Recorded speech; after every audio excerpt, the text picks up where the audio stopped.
మేము వచ్చేసి సంక్రాంతికి పిండి వంటలు చక్రాలు చేస్తున్నాం అనమాట. 1 కేజీ వచ్చేసి పచ్చిపప్పు పిండి అనమాట. అది పచ్చి శనగపప్పు అంటారు కదా, అది 1 కేజీ పిండికి 1 కేజీ బియ్యం వేసుకున్నాం. స్టోర్ రైసే అనమాట.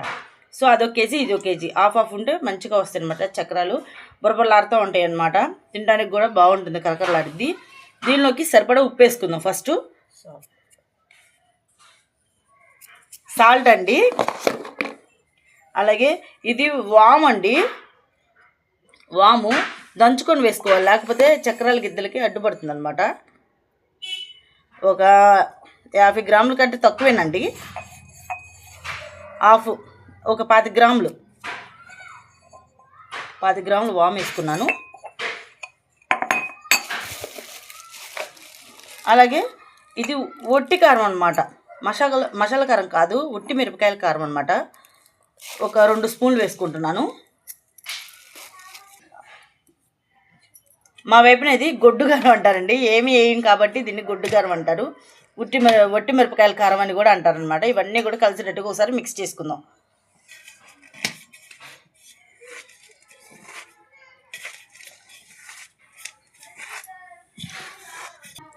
ఇందాక 2 స్పూన్లు వేసాను కండి, సరిపోయినట్లే లేదు, అందుకని ఇంకొక స్పూన్ కారం వేసుకుంటున్నాను. మనం కొంచెం కొంచెం వాటర్ పోసుకొని కలుపుకుంటూ, ఒకవేళ సాల్ట్ కానీ సరిపోకపోతే ఇంకొంచెం వేసుకుందాం. ఫస్ట్ తగినన్ని వాటర్ పోసుకుందామండి. ఇదంతా కలుపుకొని సరిపోకపోతే మళ్ళీ పోసుకుందాం. ఇదిగోండి చక్కలు చేసుకున్నాం కదా, అదే ఆయిల్ ఉంది. ఫస్ట్ వీటిలో వేసుకుందాము చక్రాలు. ఇంకా ఆయిల్ సరిపోకపోతే ఇంకొక ప్యాకెట్ కట్ చేసుకోవచ్చు.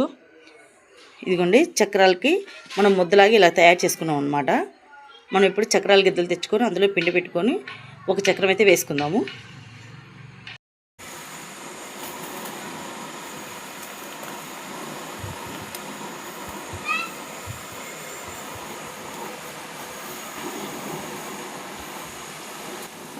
ఇలాగా చక్రం ఒత్తేసుకున్నాము.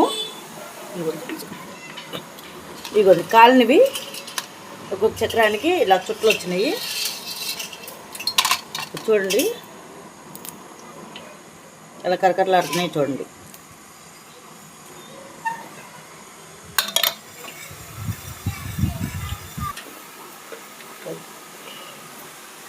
ఇంకన్నీ కూడా ఇదిగోండి ఈ మిగిలిన పిండి కూడా ఇలాగ చక్రం లాగా ఒత్తుకొని అలా తీసేసుకోవటమే అనమాట. చాలా బాగుంది టేస్ట్ కూడా.